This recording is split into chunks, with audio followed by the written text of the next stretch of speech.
welcome to Keen on Yoga podcast. Today's guest is Peter Blackaby. He wrote an excellent book that I don't really know how I came across, to be honest. Intelligent Yoga, which we're going to discuss. But first of all, welcome, Peter, and thanks for coming on. Yeah, very nice to be here. Nice to meet you too, Adam. Thanks. So, let's kind of think back. I think you mentioned on as we were chatting beforehand, how did I get to know who you were? I don't really know how I came across the book Intelligent Yoga, but as I was saying to you, it was rather damning in many ways, because it is really the book that I have to say that I've been trying to circle around and write for a number of years. I think it's an excellent book, and I would totally recommend any of our listenership here to get your hands on it and read it. You might not agree with everything he says, but it's definitely challenging if you don't. And if you do, well, there's a lot of interesting conversations around asana and way beyond that. So before we get into that, I'd just like to ask you, Peter, just to introduce you to the listeners today. Can you just share how you got into yoga in the first place? What made you get into yoga? And then your style of I know you were into Iyengar yoga, so maybe say a little bit about that if you would. Thanks. Sure, yeah. Well, I got into yoga in my early 20s, post-hippie, that kind of thing. I had a friend who went to India. I never did that. I've never even been to India. So, I'm That's the tone of your... my fake yogi. Your perspective, yeah. Yeah. So, but my friend did, and he came back. He was actually quite an adventurous guy. He stayed with the Kampati yogis in the Himalayas, and stayed there for about a year and a half, literally in the mountains with them, and came back smoking lots of drugs and doing all that kind of stuff. And when he came back, he lived with me for a few years and was telling me all about yoga. And of course, I had these very mystical ideas, very hippie ideas about it. And I did exactly the opposite. I went down to my local adult education centre, joined a class, which was, very radical. And the woman, it was an elderly woman called Eileen White, who was teaching a kind of soft version of Iyengar yoga. But I actually, perhaps to, lay the ground before that down, is I'm fairly dyspraxic, actually. I was fairly badly coordinated. I never did well in sports at school, and, I can't organize my dancing with a partner very well at all. So I never found a physical discipline that I could do well at. And I'm slightly dyslexic too. So when I found yoga, which Iyengar yoga particularly, which was very put your arm there, put your foot there, put your leg, bloody great, because it wasn't complicated. I didn't have to coordinate. Very everything. Prescriptive. Yeah. And I think I was kind of naturally fairly flexible. So after a while, I could do most of the basic postures, sort of straightforward. And it was really the first thing that I was fairly good at, in my life. Because at school, because I was, bear in mind, I grew up at primary school in the late 50s and early 60s, went to fail my 11 plus because, if you're dyslexic in those days, you just got put in the stupid corner. And if you couldn't play football, you just didn't get included in anything. So, I grew up with a kind of... Whereabouts in England did you grow up, by the way? In West Sussex. Okay, like around Brighton area. Is that where you are now? I mean, I live in Brighton now. Yeah, I actually live... This is another interesting fact about myself. I've never lived more than 12 miles from where I was born. Oh, wow. God. It's unusual, isn't it? I mean, I've travelled around the world, but I've never lived. Yeah. Because I like it here, It's nice. I lived in Brighton as well. I liked it very much, yeah. Anyway, so when I got to yoga, it was the first thing that I could do reasonably well, and so I really took to it. And also, I think I was going through like a lot of young men. I was in my early 20s. I was a bit disorganized, drank a bit too much. I was getting into a mess in my life. And that kind of order, and Eileen White, the teacher I had, who was very motherly, she kind of put me on the straight and narrow a bit. And, we would talk a bit of philosophy and very simple ideas, but, and I started to feel better. I felt better in my body because I was doing something with it. And the kind of structures that she suggested, changing your diet a bit, not drinking so much, all these things. bit by bit, I started to feel more well. And that was an ongoing process. And so after 6 or 7 years of doing that, I started to train as an Iyengar teacher.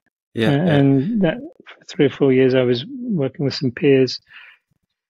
And I don't know, 1986, I think I qualified as an Iyengar teacher. 86? Right. Yeah. Wow. Yeah, it's long. I started with Iyengar as well, right? I trained with Jane Austen in Birmingham. Okay. You know Jane.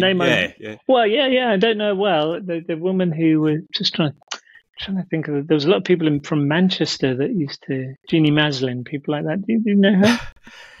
No, I didn't stick in it that long, to be honest, because I somehow got Well, there was an Ashtanga teacher, and I was introduced. And first of all, I was a bit skeptical, having come from Iyengar. It's a bit too much movement there, no blocks, no straps, no alignments. But as a 20-year-old, getting introduced to something like Ashtanga, it's like, well, kind of makes sense. At the time. So it's Iyengar yoga. Although the kind of physical discipline was quite good for me at that time, I didn't really like him as a man. I think I was looking for someone a bit kinder, I was looking for a kind of Gandhi kind of figure, I think, peace and love and ahimsa and all that, and he wasn't, he shouted at people and he hit people. I went to a few of his classes, not many. He frightened me a bit. And you were never encouraged to look outside the Iyengar system. It was very closed. So, but I stuck at it. I've taught Iyengar yoga for about 12 years, I think. And then I started. At the time I was a carpenter. I was running a furniture business, and then we had a big recession in the 80s, and by the early 90s, the business was going down the pan. So I was looking for another job, and I thought I'd train as an osteopath because I was starting to get into bodies, because of yoga. It's just a natural direction. I enjoyed yoga. It's becoming a bigger part of my life. So I started studying osteopathy, and in those days, it wasn't a degree course. It was nearly a degree course. In fact, the year I qualified was a year before it was a degree. But everything was sort of, very frustrating. So I ended up with a diploma, even though the workload was very much, we were all getting in line for a degree, so we were kind of lined up. But I had to work my way through it. So I did a 6-year part-time course rather than the 4-year full-time. So it was very arduous. Well, you done pretty well for someone who said you're not coordinated, and you worked as a carpenter, which I imagine hammer and nail must have been a little bit of a challenge, right? And then there's an osteopath, which obviously, there's a great degree of sensory awareness in your hands and your movements there. So, it is interesting. I mean, it's a different kind of. It's not the kind of eyeball coordination you need for sport. No, it's not exactly hitting a ball with a racket, is it? No, it's not. No, and also it's about human connection. It's about listening to people, being a bit more sensitive on that side. Now, generally I've been fairly good at that side of it. I think I'm reasonably personable in that sense, which is an advantage in things like osteopathy. And I enjoyed it. It was great, very interesting. Even though most of what I was taught was really completely wrong by the sort of criteria that I now understand. As was Iyengar yoga, it was all very, very structural. The idea that, form, in a sense, determined function, and that you had to get people's form right. So if you could stretch people enough, or put their spines right, or whatever, their pain would go away and they'd be better. That was a very prevalent idea. I think it still is fairly prevalent in some circles, but. Let's segue into your book from that idea then, because you mentioned I'd be very particular, and people have latched onto this I think before in your neurological fallacy. I think they like the word, and the idea of mapping. So I think the two concepts go together quite nicely. The neurological fallacy and the mapping in terms of looking at whole movements in the body rather than looking at a reductionist view of, if you do this, if you learn to open your hips, then, have open hips rather than looking at the whole movement in terms of doing something with the whole body that will then affect the whole body as a whole, the parts. As I understand it, would you like to expand on the neurological fallacy better than I? Well, I mean, the notion behind that really is that living organisms aren't analyzable by their parts in the same way as a car is. So if the wheel bearing goes in your car, if you keep driving it, the wheel will fall off, and that's going to happen because nothing changes. The wear continues, the part will fall off, and you replace the part. Living organisms, are systemic. They live in systems. They are living systems. Parts don't wear out in the same way. If you think about it, for a car, you've got to get all the parts absolutely tuned for it to go well. If you think of a plant, it's not that you're trying to get the petals and the sepals and the stamens all lined up right. You want it to have good light. You want it to have enough water. You need the soil to be nutritious. You need to have enough space for it to grow. So its health is dependent on the system in which it's embedded, not on its constituent parts, which is completely different to a machine. So the neurological fallacy is really the idea, or the way I've explained it, is the way we tend to think about biological systems like machines, and we look at their parts in order to put them right instead of look at these systems that they are and the systems in which they're embedded, which is how health really arises. So you can have a wonky knee and still be very healthy, actually. Why do you need open hips is not the right question. What do you want to do in life is the right question. And do your hips allow you to do it? So that'd be the way I would frame it. What is it we want to do in life? And are we able to do those things? If not, then you can look at, well, why not? And it may be that, like I'm learning to play the guitar. The reason I can't play the guitar is I haven't got the mapping in my fingers yet. It's not because there's something wrong with my joints or my thumbs or my fingers. Yeah. Do you know? I mean, on a specific level, do you see no benefit in breaking down movements into particulars, though? Like, in guitar, do you want to break down certain finger exercises, like in learning to do the splits, you'd want to work on certain things in a reductionist way. As an interesting question. Why would you? The composite movement is a difficult one.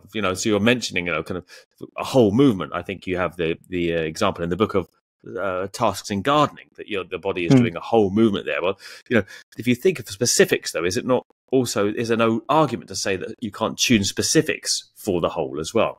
There's no benefit in taking specific exercises and working on them and then including them as part of a whole, rather than working on a whole composite movement, which would perhaps be more difficult to understand or map in the body.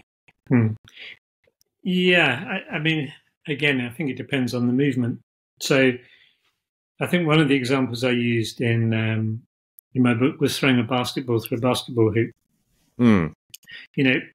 If someone gave you 100 basketballs and you'd never thrown a basketball through a hoop before in your life, you wouldn't sort of break it down into composite parts. You wouldn't start playing with this arm and then this arm and then your hips and then you'd just, throw a ball. And what you'd be doing is you'd be registering physical feedback as you did it. It'd be kind of unconscious, but there'd be, as you threw the ball, you'd be monitoring physical sensations, proprioception really. And when you got the ball nearly through the hoop, if you had a good throw, you'd be trying to remember what it felt like before you did the next throw. And that's how children learn to move. It's the process of sensory feedback after doing something that's successful. And you try to remember a feeling. And most of our daily tasks are like that, I would argue. If you're learning to play the guitar, yes, of course, I've got to learn where to put the little finger, the thumb, the index finger. So there is that breaking down for complex movements and maybe for what do we call them? Not global movements, the movements, the more detailed movements of hands. When you're learning to hold a knife and fork, well, even actually as children do that, they start with a fairly clumsy version of the thing they're trying to do, and it gets refined not by breaking it down, but by repeating the movement and finding out how, how successfully you get your food in your mouth. And I think, by and large, that's the best way to learn movement. By and large. I think most people prefer it, I would definitely say.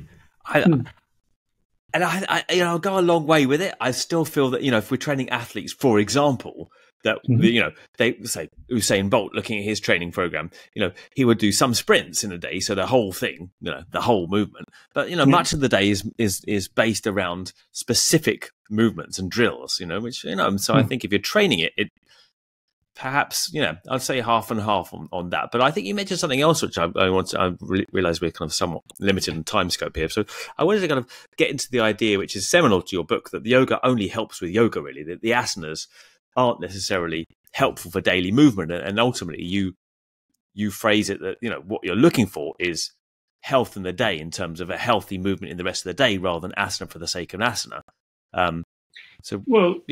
Is that correct? Kind of, yeah. I mean, I don't practice yoga so that I can do Warrior 2 at the bus stop or something like that. It's I don't. So, for me, the physical side of yoga has got 2 or 3 main reasons. One is simply to make sure I can do daily activities without being constrained by my body. So, you think about all the things you need to do in life. I mean, I'm assuming you're not a top athlete. If the point you made about Usain Bolt is that anybody who's taken their discipline to, the highest level you can, will of course tweak everything, to the utmost. But most of us don't need to do that. That's not the reason I do yoga, so I can become the most brilliant yoga practitioner in the world.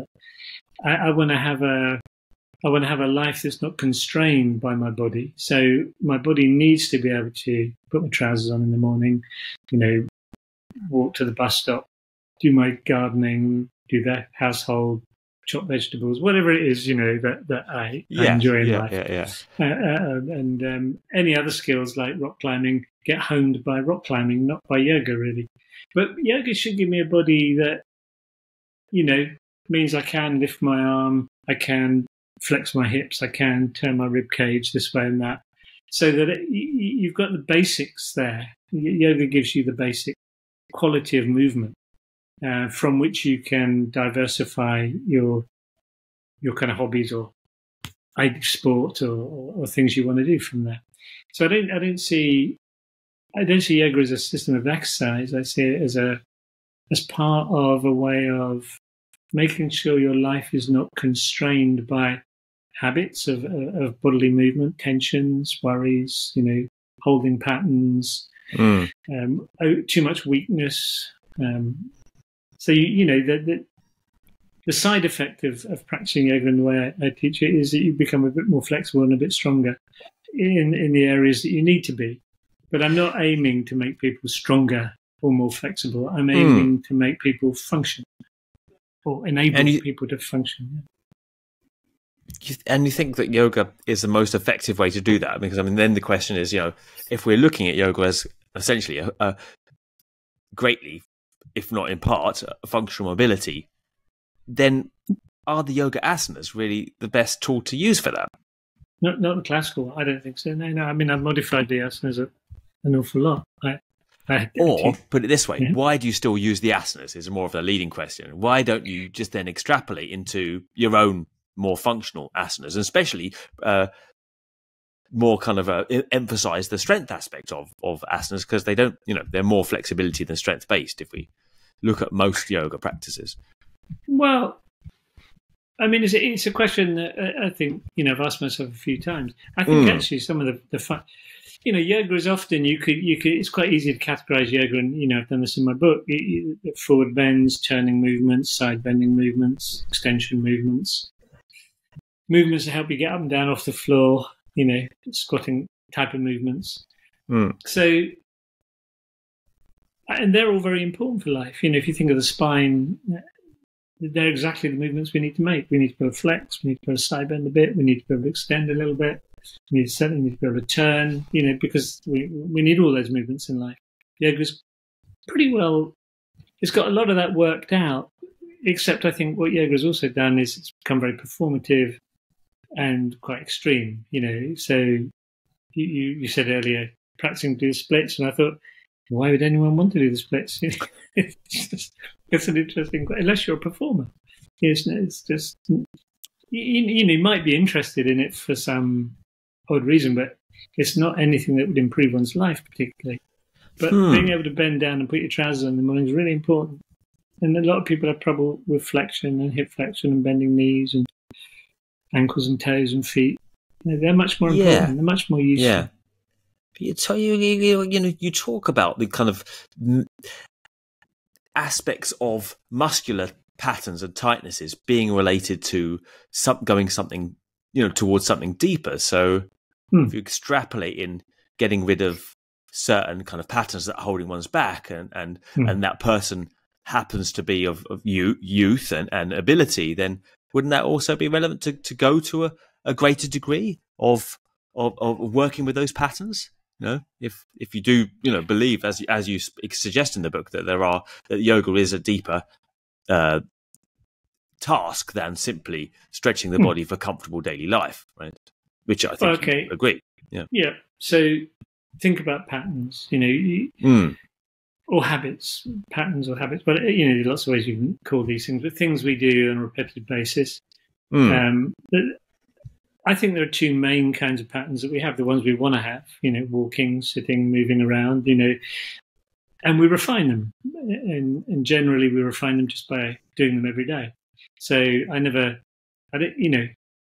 have done a little bit of practicing walking, but because, I got interested in walking at some point. But fundamentally, I learned to walk not by analysing walking or breaking it down in bits.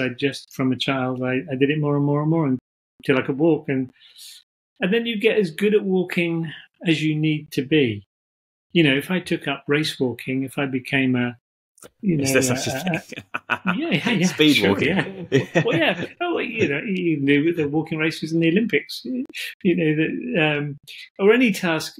The task I really like is, as an example, is handwriting, which is a motor skill, which you do. I mean, before computers, we used to do every day, and you repeat them, you never get any better. People once you get to a level of handwriting, it's legible. Yeah, it works. It's functional. So motor skills. Yeah, exactly. Motor skills get as good as they need to be for your daily function, and then they stop. Doesn't matter how many times you repeat them, they stop getting better. So, one question is: have they got? Are the habits you've got in life good enough? Can you do all the things you need to do in life? And I think it's a pertinent question in a sedentary world that some people aren't. Some people just don't move enough to be able to move well. And the other thing is the other kind of habit that we have are the ones that we don't mean to accumulate. There's tension, holding patterns, which go along with anxiety and worry and all those kind of things. And they get in the way. They stiffen us. They stop us moving freely. So I see yoga as doing two things. And one is to improve and enhance the patterns that we want, and the other is to disrupt and interfere with the patterns that we don't want to try and break those down, so that we're not constrained by holding patterns of anxiety and worry from our childhood, and we get better at the things we want to do. And that way, I think, is a better approach to solving musculoskeletal problems than breaking the body down into bits, generally.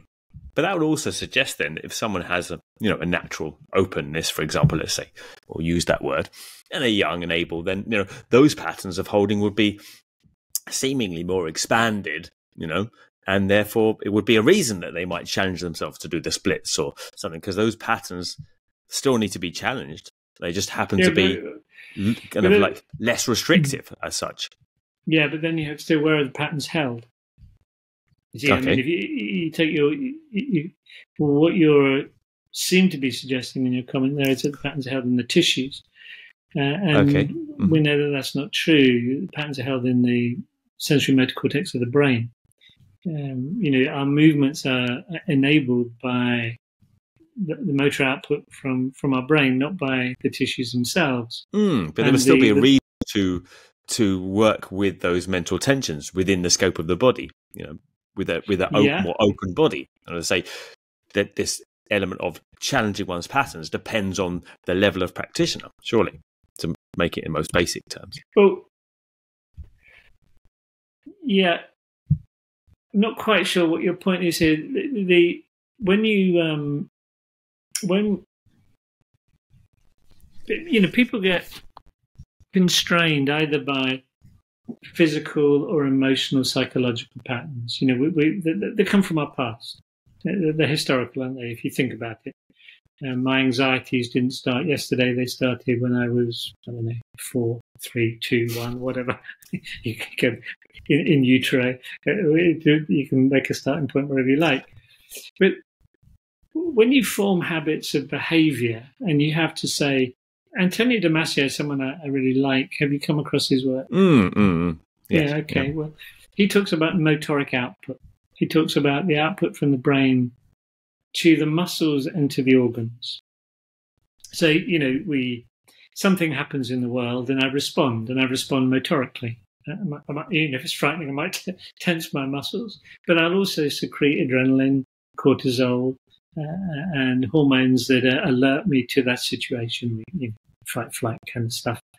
And that will be a kind of motoric pattern. And those hormones will change my physiology inside, and I will feel different because they change my internal chemistry.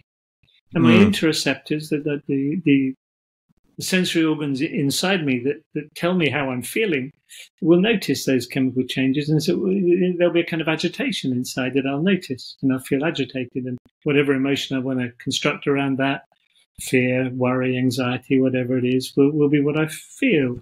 And those patterns go together. The psychological patterns, the holding patterns in my muscles, they're kind of co-created in childhood, and they don't change.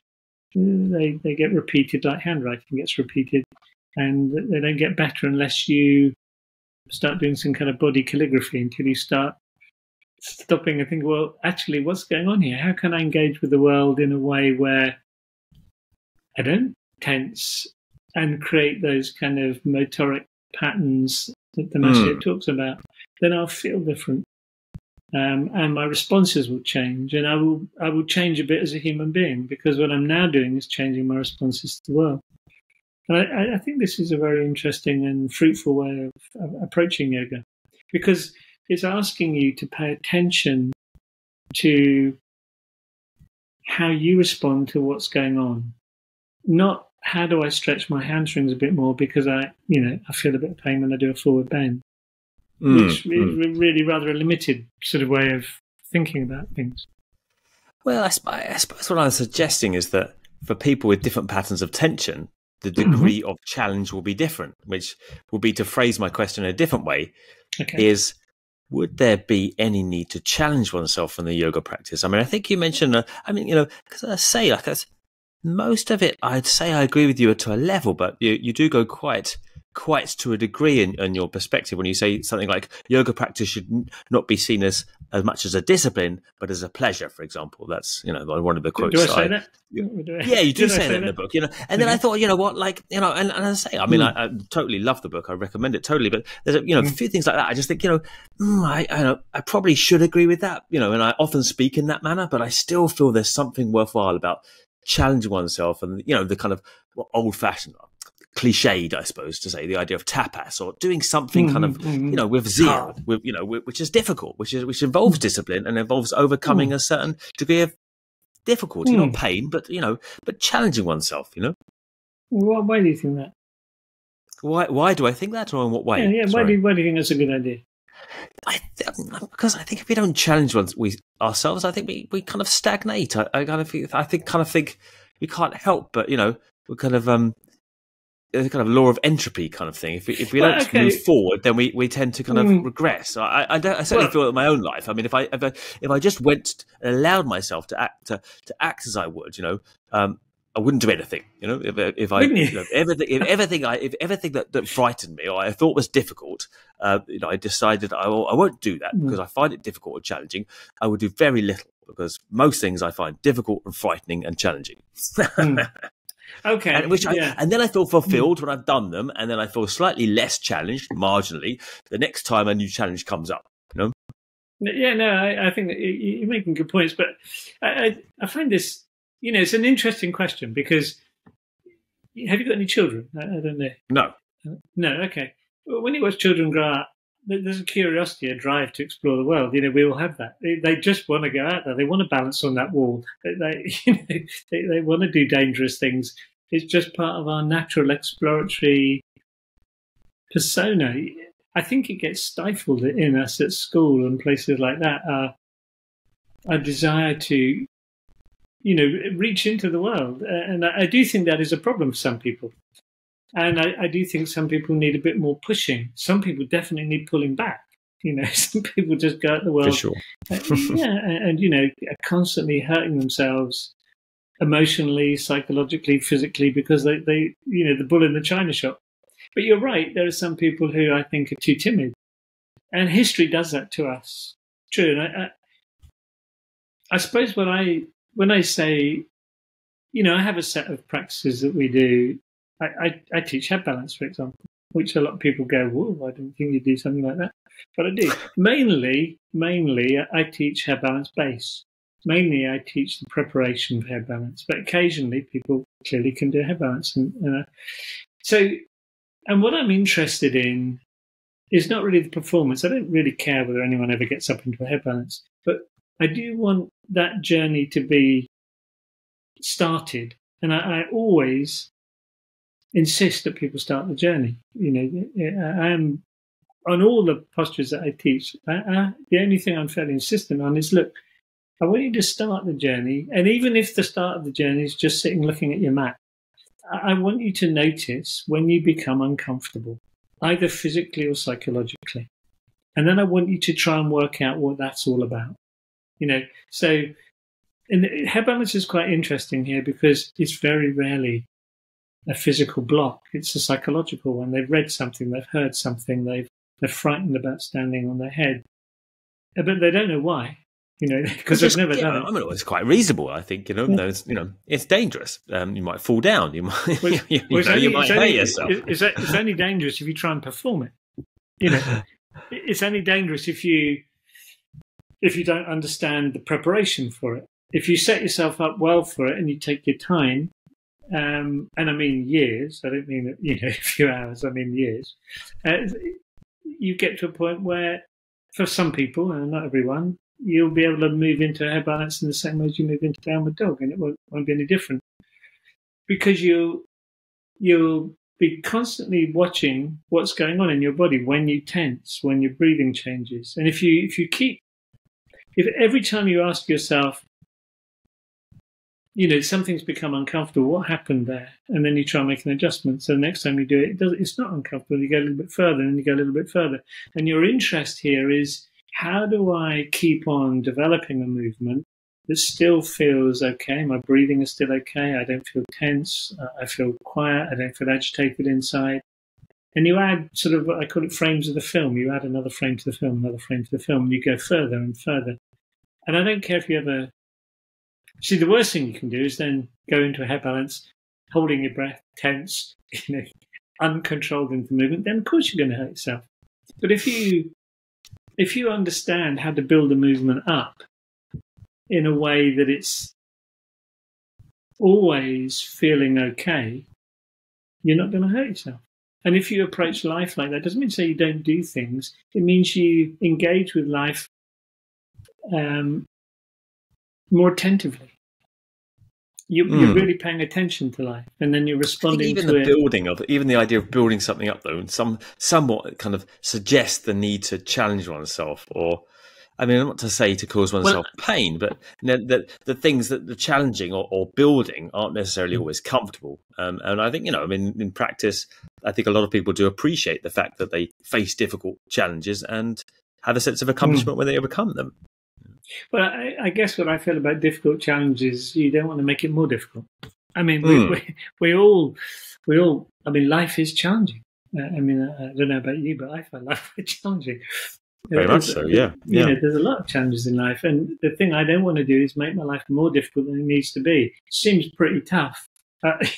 There's a lot going on in life anyway. So I want to, you know, what I've tried to practice in my life. You know, for example, as a kid, I was scared of everything. You know, I didn't get on airplanes. I couldn't stand heights. I couldn't say boo to goose, really. I didn't go abroad till I was about 28, and that was terrifying. You know, getting on an airplane. And none of these things scare me anymore. But it's not because I've, you know, been hard on myself and forced myself to get on airplanes and stand on the edge of cliffs. I think it's just happened because I've been attentive to how I respond and saying, "What does that mean? Is that okay? Is this all right now?" You know, I don't stop doing things. I think that's the point. Your implication earlier was, don't be timid, and I agree. I think you've got to start everything, and then you've got to pay attention to why you don't want to go any further. And most people, if they really pay attention to that, realize they can go further. I suppose in my own kind of journey, let's say, with the practice, I kind of felt a lot of it was somewhat challenging myself to go into the realm of the body, which was inevitably kind of just in the fact that the body is emotional and as an experience frightening in and of itself. So if I'd avoided that, I would have avoided a lot of the kind of catharsis that kind of went with that, you know. If I would have looked and said, well, you know, if it's not pleasurable, then I'm not going to do it, then I probably wouldn't have done any of it. Yeah. But well, I mean, I had the same with Iyengar yoga. You know, most of that hurt. Most of my Iyengar yoga life was painful. It was all about pushing and struggling and forcing, and you know, I pulled hamstring, thigh or something.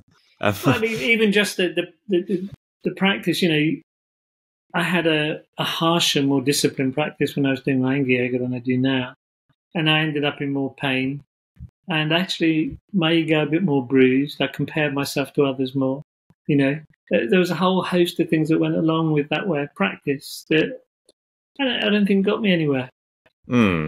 What I, you know, I'm nearly 70 now, and I'm getting to and I'm still practicing yoga, and I'm still doing all the things that I used to do. I mean, I'm not doing the kind of Iyengar yoga anymore, but I have a series of postures that are in my book that I do on a regular basis, and I keep doing them, and they keep me pain-free, they keep me mobile, they keep me interested, and I feel more nourished by them. You know, I think maybe this is an age thing too. I don't know. As a young man, maybe battering yourself and challenging yourself is more important. I don't know. I think so. I think it's ages, and I think somewhat, you know, it's easy for one to look back. And I mean, because I probably, you know, in a similar position to you and say, you know, don't hurt yourself, but somewhat has to go through that when you're young to realize, come out the other side that, you know, it's not about that and it's not beneficial. But sometimes for most of us, we kind of can't be told that. But I mean, I think one kind of thing that comes up, though, just to try and kind of move on to other subjects as well, is that you very much give a great amount of autonomy to the individual in the class. You know, suggesting that they have to be very aware. You know, so it's not. And earlier in the class, you recognise this kind of prescriptiveness of. You know, when we talked about the prescriptiveness of B.K.S. Iyengar's teaching and how the exactitudes of alignment, etc. So. I kind of wonder how you feel now in conducting the class. I mean, you say, I mean, for example, a quote I liked in the book when to fully recognise that a person's posture is simply a representation of their history, it makes less sense to try and correct them. So then, what is the role of the teacher then, and how prescriptive are you? I wonder if you could kind of extrapolate a little bit on that fine line between, you know, giving someone autonomy and then, you know, obviously if they are hurting themselves, if they are, you know, pushing themselves and you know, then obviously one has to be prescriptive, but you know, trying to make people aware is not an easy task if they don't wish to be aware. And I guess my interest is to help people become aware. That really is, you know, I think attention is really one of the key points in yoga, you know, learning to pay attention. But what kind of attention, because you can have a really neurotic attention that's really unhelpful. So that is a harder question to answer. But for example, if you come onto all fours, if you'll be aware of this as a yoga teacher, that if you've got 100 people who've never been on all fours before, you put them on all fours, some people will sag, and some people will round, and some people will be straight. They'll all adopt different ways of being on all fours, and they don't know it. They've just come onto all fours, and that's how they come onto all fours. In a sense, that's their habit, that's their pattern, that's their mapping of being on all fours. And that's fine in a way. I would say, well, that's their story. That's their history. But if your history over time becomes so embedded in you that it fixes you in a particular way, you see kyphosis in elderly people, for example, or much more common, I think, in people is a very stiff lower back that doesn't like flexing. And this is because these are holding patterns that people have had for a very long time. Now, in a sense, that's their history as well. And you say, well, that's just their posture. What can you do about that? Well, I don't think you can change it. I don't think you can talk people into the right shape. I've really given up on that idea that, you tell them to push a little bit more so their spine is completely straight and they're putting their hands in this position. What I would say to them is that I might say to them, put your hands somewhere stupid, far too wide. Do you feel supported? And they go, no, of course not, because my hands are right out here. Or I might put their hands really close together and say, do you feel supported? And they go, well, not really. I say, well, where do you feel that the best support? Where is that? And then I might ask people to round their back and say, well, how round does your back feel? And ask them to dip their back.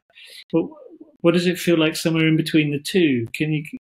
So you give people different experiences to explore, and you get them interested in experience rather than the shape, the feeling. What is the feeling? And not what is the shape, because that's how we learn movement. That's how we learn to be the way we are. And telling people to be in shapes, actually all that does is stiffen people. So, they'll have a map of themselves, their standing posture, which may be very military or it may be very kyphotic. And if you try and, the kyphotic person, you tell them to pull their shoulders back and lift their breastbone, all they'll feel then is uncomfortable. But if you say to that person, well, okay, so you're a bit kyphotic, be a bit more kyphotic. Do it more. See what that feels like. And can you feel how you come out of kyphosis to a more upright position? Can you go back into kyphosis? Can you come out of it a bit more? Can you understand the trajectory of movement that your body's got kind of frozen in? And you open up a repertoire of movements for them that over time frees them from their posture, because you're changing the map in the brain. You're not changing structure, you're changing the map. You're changing the handwriting, if you like, by asking them to do a bit more detailed handwriting. And that's how posture changes, not by stretching tight muscles and strengthening the weak muscles. That doesn't change posture, really. Because it's not held in tissues, it's held in the brain. And I suppose what I should have started with, really, but we'll go into it now, is, so what are the overall aims for you then? I mean, I did plan to start it in this way because you suggest, an excellent quote, I'm going to have to quote back to you, I'm sorry. The serious yoga student will at some point have to make a decision about belief, namely whether to abandon one's critical faculties and perception of the world and to pursue a belief that makes some big promises. So, we're talking in a very pragmatic way about yoga here that I know, certainly a lot of our listeners of Ashtanga yoga, as you would know, will maybe find challenging. Okay. What's the overall goal of yoga for you? I mean, you suggest when you at one point, I think you suggest it might be about calmness, about coming into calmness is the goal. I think at one point you suggest in the book. Oh, I wouldn't suggest that now. No, you wouldn't, right? Well, I mean, third edition, then. Third edition. Well, yoga fundamentally is a soteriology, isn't it? It's a route out of suffering. That's what yoga fundamentally, in its broad philosophical term, is. And I like that. I like the idea that yoga, at its root, is how do we stop suffering? And people suffer physically, they suffer emotionally, they suffer psychologically. So we're taking on those concerns of the individual who suffers. Or from a humanist point of view, you say, well, how do we help people flourish? That would be the positive spin. And yoga is full of suffering, yoga and Buddhism, they're sort of about suffering and how we stop it. But what I like about humanism, it takes a slightly more positive outlook and says, well, how can we help people have a better time? How can we help people flourish, which I think is a good idea. But so, what question I often ask myself, I ask my students actually, is you see a lot of people as they reach late middle age, 50s, 40s, 50s, maybe early 60s, who are stiff in their bodies and a bit unhappy in their lives. And you can ask the question, well, was that your aspiration when you were young, to become stiff and miserable? And of course it wasn't. So what happened? What happened? At what point did you go down a route that led you to this position? And I think it's somewhere we stop paying attention, to discomfort.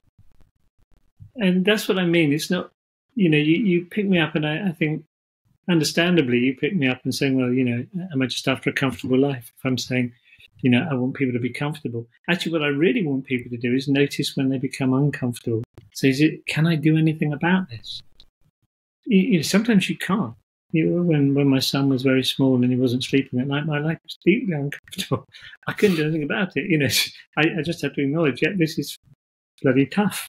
Not enough sleep and I'm still having to work, hard.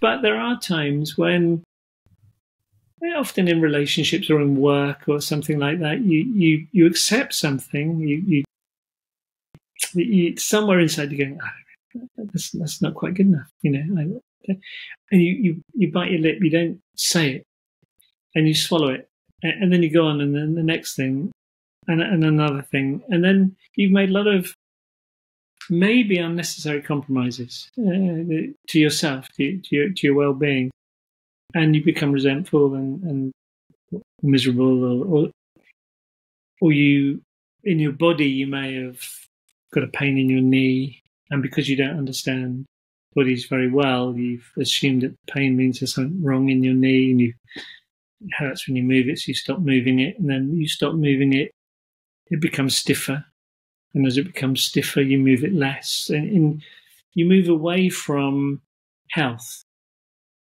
and you're kind of subtly being pushed by these discomforts instead of going, hang on, can I push back a bit here? And when you said earlier on, you sometimes need to, the harshness of your practice or the challenge of your practice, I'm not so sure I go along with you there, but I do think that the more useful kind of challenge to discomfort are those ones where we compromise our movement or our well-being emotionally and psychologically, I don't know, for an easier life somewhere, but it doesn't get easier. That's the problem, that these things just store up. So and so my interest in yoga is to help people notice when they become uncomfortable, either physically, psychologically, or emotionally, and to see if they can find a way to make that more comfortable without avoiding it. They might not be able to, but you've got to stop and ask the question. So you're not storing up discomforts, piling one on another and becoming miserable and stiff. No, I go a long way with you down that road, but I still feel there's something. I mean, look at the nervous system and say, and also talk about your ideas of breathing, which is a kind of more kind of regulating the nervous system with breath. And I would say that traditionally, if you look at tantric yoga, obviously there's a great deal of deregulation necessary. Like we I mean, I'm not suggesting we do kind of trying to hack our nervous system to raise the kundalini or anything like that. But nevertheless, I think in modern parlance, a great deal of my interest is the use of yoga as a kind of trauma therapy, which actually involves, I would say, stimulating the nervous system in a kind of tantra light-esque, in a kind of tantra light manner to go into that, to go into those kind of feelings that are there, to bring them up again and to somehow appease them or resolve them. And I think I'm kind of saying the same thing over and over again in a certain manner here to you, is that, I go a long way down the path, but at a certain point, I think that, and again, it's all talking my own experience, that there's something cathartic about challenging one's edge, about going into fear and discomfort and stimulating the nervous system to, if I had anxiety, which I have always suffered from myself, then to actually somewhat go into that anxiety in practice, which actually exacerbated it to some degree to somehow, homeopathically create a resolution to there, rather than going and, be told to calm down. And obviously the first thing you do if you're told to calm down is, become more anxious, for example, Yeah. We're probably not miles away from each other, actually. What I'm really saying is, if you start to feel anxious, really look at that, say, well, what's going on here? What's happened? Or what changed? That now I'm feeling different inside. 1 minute I was okay, I'm feeling all right, and now I'm not feeling okay. Something's happened. And you need to notice what's happened. Why did I respond that way? Why did I hold my breath? Why did I tense my muscles? Is this really a frightening experience? Do I have to be worried here? Is this threatening in some way?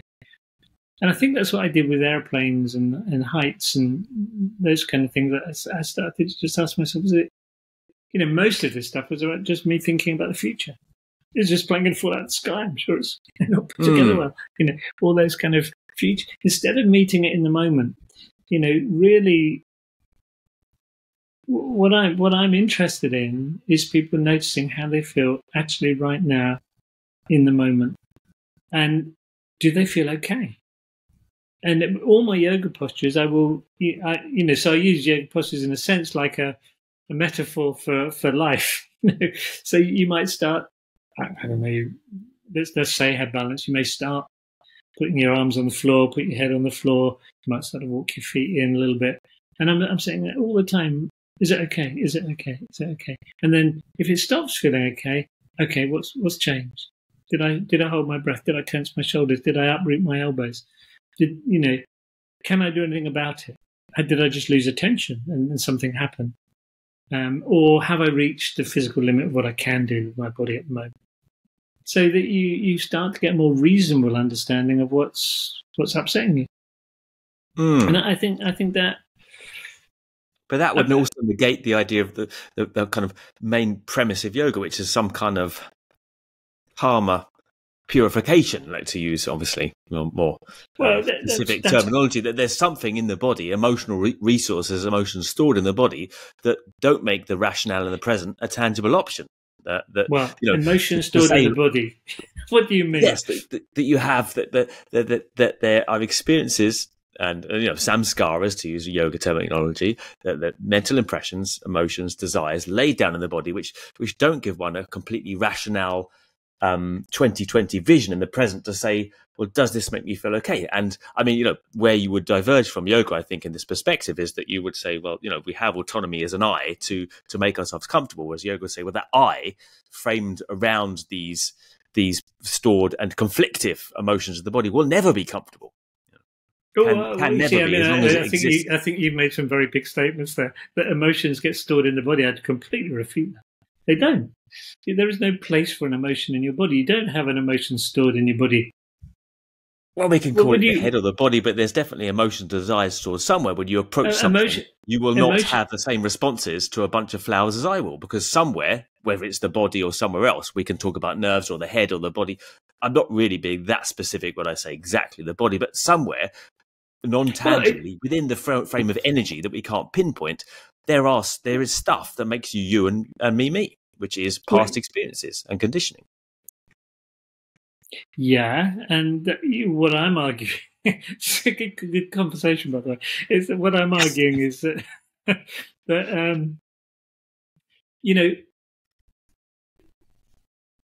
have you ever read any of Lisa Feldman Barrett's work? No. Okay. Okay, so she wrote a book called How Emotions Are Made. And, and again, I will say I hold these ideas lightly because this is just stuff that's current, that's around. People like Damasio, Feldman Barrett, Anil Seth, these are neuroscientists, psychologists, who say something like this.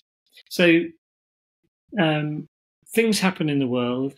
We respond motorically, to our muscles and our secretions. So our secretions change, our muscular tensions change. That changes feeling, that changes bodily sensations. It changes internal chemistry. Interoceptors pick up that change in chemistry and give you a sense of either calm or agitation, depending on which chemicals have been secreted.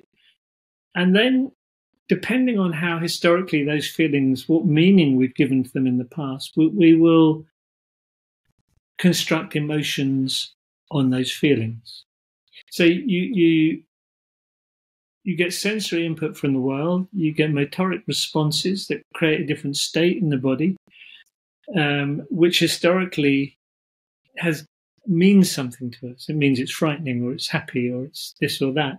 And our emotions get constructed on that. We construct it. So what creates the emotion is our response to things, to the world. And what I'm interested in is helping people notice, how do they respond to things in the world? And can they notice if that response is okay or not okay? And if it's not okay, can you start to change your response? Can you adapt it? Can you find another way where you don't get those uncomfortable feelings? And then anxiety starts to subside. But I don't think of it as therapy. I think of it as just paying attention. I don't like therapy yoga. No, I shouldn't say that. I never think of yoga as therapy. Let's put it that way. It's a practice of attentive noticing, which may have a therapeutic effect. It's like a game of chess, isn't it? I mean, as I say, I agree with a lot of what you're saying. I just kind of there's an element of belief in the rationale there, that there's a clear-sighted seer in the first place to make those decisions, to decide what awareness is. Whereas I'm suggesting perhaps that awareness in the first place, we talked about the Bhagavad Gita before we came on, that the whole problem is that Arjuna at the start of that battle doesn't have 20/20 vision because of what he doesn't see that's stored in his conditioning. Right? Sure. And the idea of yoga is that you could be as aware as you like, but there's just a new layer of unawareness reflected on the last layer. Where does this stop? The idea of yoga is that basically the individual is a false construct in the first place, based on impressions, mistaken impressions of I-ness, which I'm sure you would refute in your, more humanistic approach to yoga that we're not trying to. I don't think I'd refute it completely. I might reframe it a little bit, because I agree. I don't think there's an I.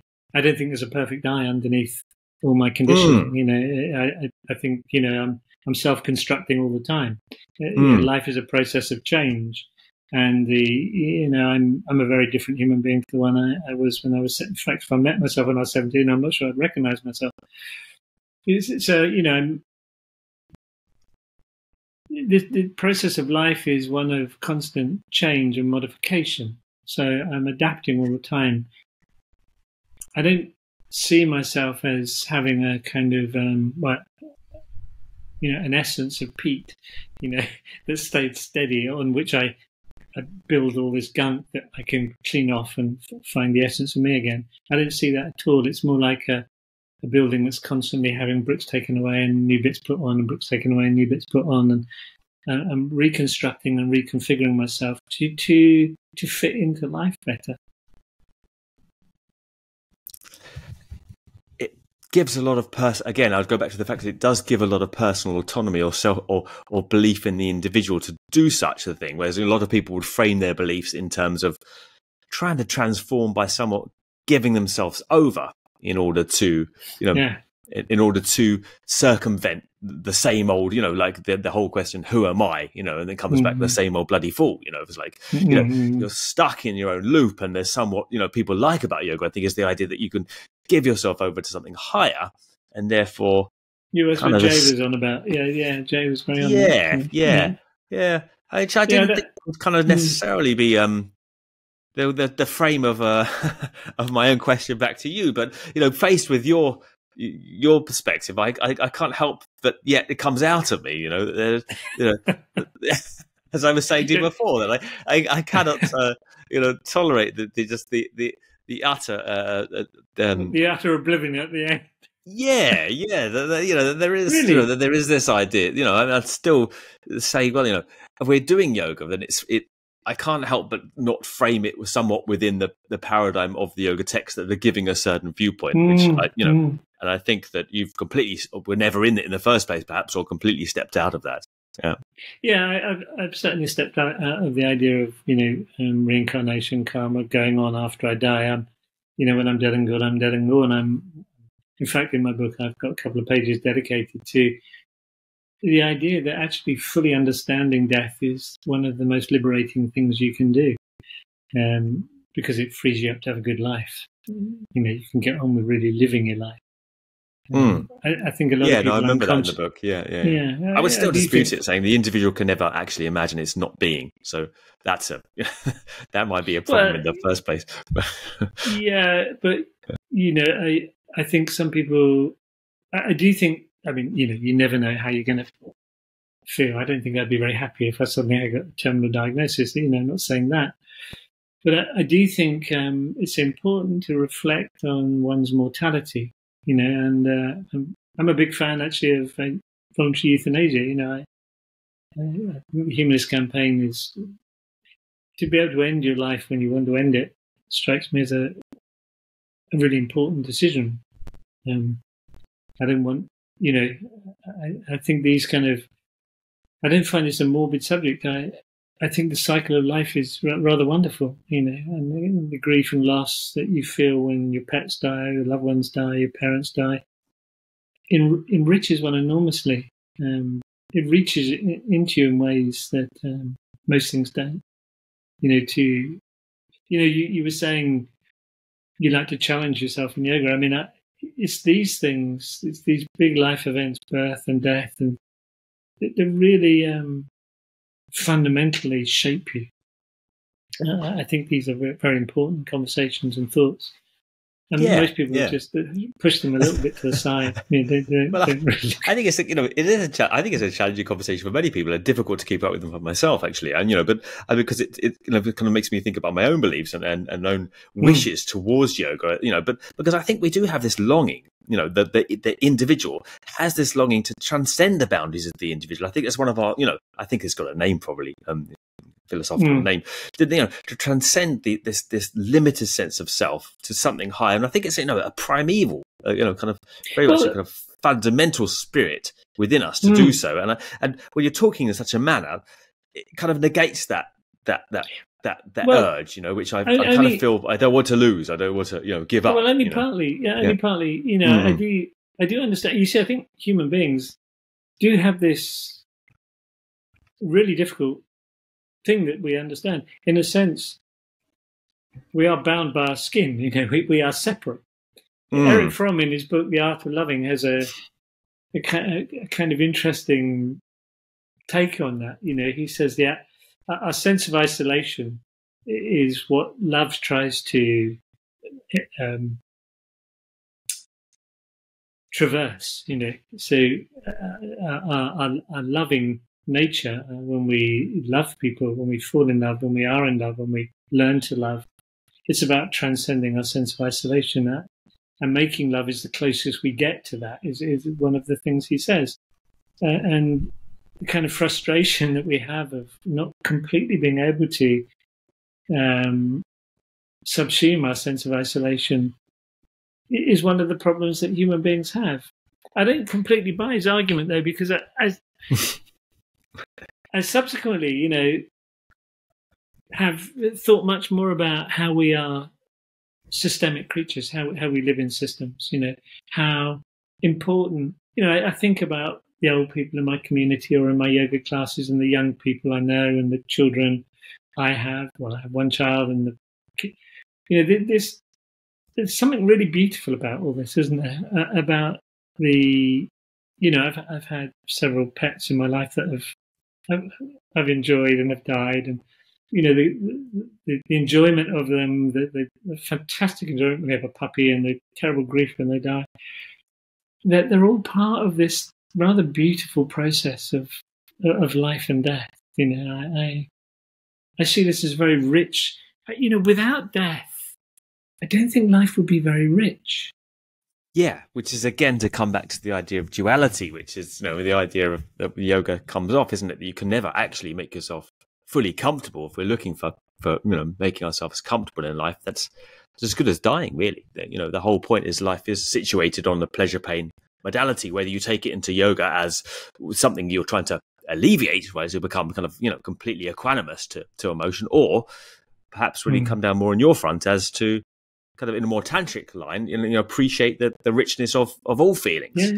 To fully be able to experience emotions is what human beings. What I'm aware of, a bit like with the body. You can get tensions in your body that stop you being able to move freely. You can be, I know people who are so sad all the time they can never be happy, or I know people who are so angry all the time they can never be loving. So they're not actually free in their emotions. And what I'm interested in is trying to help people be in their bodies in a way, because I do see the body as a seat of emotion. I am somatic in that sense, But it doesn't hold emotion. Yes, it is the seat of emotion. So that's yeah. But no, because emotions change in the way we habitually respond to the world. If we habitually respond to the world with anxiety, our muscles tighten, our secretions produce cortisols and adrenals, we'll always feel slightly frightened or slightly angry. But if you can learn to notice and respond slightly differently, so that when something happens, you think, okay, I don't need to tighten these muscles. My breathing doesn't need to change. The secretions inside change as well. You feel a bit calmer. You're no longer pulled into that, historical response where you're always angry when these things happen. You can go, and it's not because you're trying to distance yourself from it. You're actually trying to fully embody yourself in the moment rather than as you always did. Yeah. No, I have a lot of time for this idea of mapping and remapping, and I think it's a great, a great terminology to apply to the yoga world. I suppose you could probably get the kind of feeling of my slight reservations around certain areas, sure. But I think we can agree that we probably agree on more than we disagree on ultimately. Although tentatively I won't discard those ultimately the yoga text and the perspective, because I still feel if we're doing asana, there's something kind of inherent in the plugging in of the asana into those texts. Sure. Yeah, Well, absolutely. That's why I like yoga. Because it's about the body, because, from the perspective I'm taking, the way we respond with our body is what creates our feelings and emotions. And if we change our bodily responses through the practice of yoga, we change how we are in the world, emotionally and psychologically. Because we're changing our output, we're changing our response. Just out of curiosity, just to end the podcast now, what text do you like? Do you like any of the traditional yoga texts at all? I mean, you mentioned a few philosophers to me, which I'm going to look up now. Are there any kind of yoga texts you say, well, this represents something that's worth considering for people? I don't. If I'm honest, I've stopped studying the text quite a long time ago. So, but I was aware when I was studying Patanjali. There's a lot in it. There's a lot in all these texts, just like there is in the Bible. There's a lot of very useful stuff in there.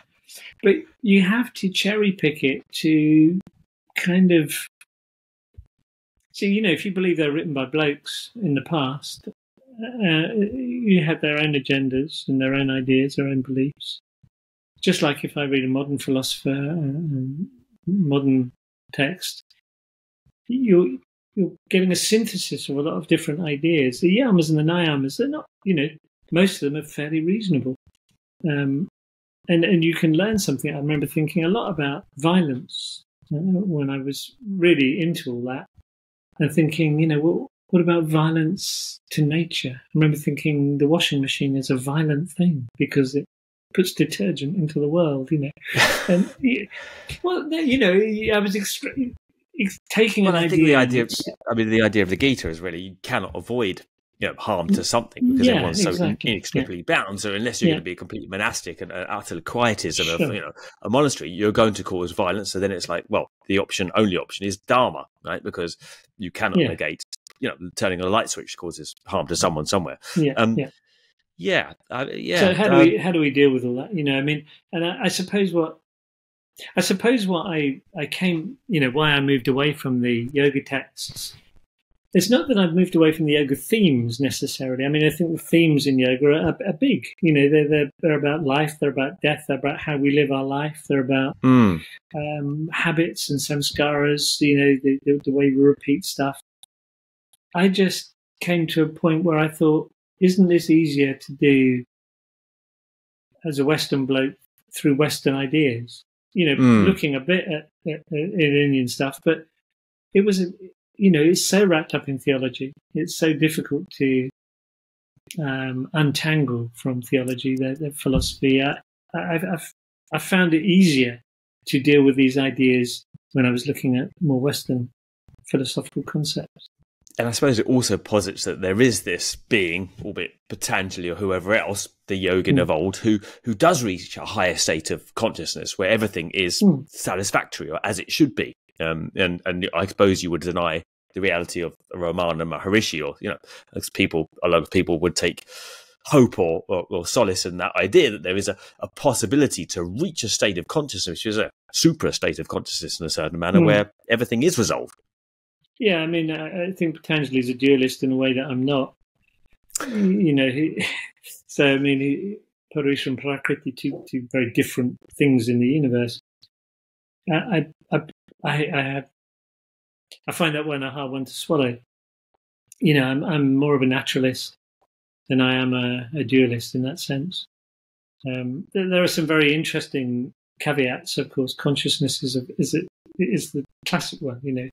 Is consciousness a part of a dualistic world? Is there something out there that's consciousness, or is it created by the tissues of Pete Blackaby? There's the panpsychists who think, stones and rocks and trees are conscious. Who knows, really? And again, I hold these ideas fairly lightly, and if something comes along and pushes me in another direction. But at the moment, consciousness seems the most sensible, the most plausible explanation to me. Is that consciousness is a product of the complexity of my nervous system. And it evolved, over millennia. And I'm more conscious than a snail, and definitely more conscious than a stone. Could you evolve to a consciousness which is utterly satisfactory? Or well, that gives the that's idea. That's the question. Is there a big... Because these texts are posited on this idea that there is this state of consciousness which is as it is, or, sees things as they are. But obviously, that would suggest an outside framework, an objective truth with an outside to this world, which you would then deny. Anyway, we can't keep going on. The readers are going to be going, listeners are going to be pulling their hair out. The only thing I would say is to all that is keep on practicing, and does your practice lead you to believe that? And if it does, like Jay says, yep, he definitely feels there's something calling him. I can't deny it, can I? In his podcast, listen to that Jay Brown podcast with Peter. By the way, he's got at least a couple there, and they're good. They're really good. Jay definitely does now seem to have a more religious bent. We can notice for his more recent interviews. Yeah, and I guess what I feel, nothing in my practice and my experience of life leads me to believe that there is something out there that's that invites me to think that there is a consciousness, that expands beyond all of us. That seems to me just a belief. Just that some people have. I don't really know where to. I mean, I think we could probably do a lot more here, Peter. But I know, as a light-hearted finale to this, I always ask them a couple, and it seems appropriate today to ask these silly questions to you, just to break up the mental tension, probably from our listeners as well. What is give me a guilty pleasure of yours and an inspiration, something which inspires you, just to round off and finish the interview. Guilty pleasure and inspiration. Don't think too hard. Okay, beer is a guilty pleasure. That's a good one. I haven't had that before. Any type of beer? I'm we got an off license, a posh off license from the corner from us. And they sell an Arbor beer, and my favourite one is called Rocket Man. So it's quite strong. It's a good one. I only have one. That's my advice. Just take that one. Yeah. Inspiration. Look deeply into nature. Nature is a wonderfully inspiring thing. I know that's fairly cliched, but I get deep enjoyment out of watching nature unfold. Yeah, walking South Downs, being in the woods, being in my garden. Love it. Yeah. Yeah. Don't blame me there. Lovely part of the world. Okay, Peter, thank you very much for the interview. We'll get all the notes to where to find Peter. Read the book. Read Peter's book, Intelligent Yoga. I read it, and I read it again. It's really, really good. So, we'll link that, and we'll link anything else of Peter's to the show notes. Thanks again, Peter, for joining us today. Yeah, you're very welcome. Nice to meet you. It was great. Talk to you, Adam. All right. Cheers. Cheers soon. Bye-bye.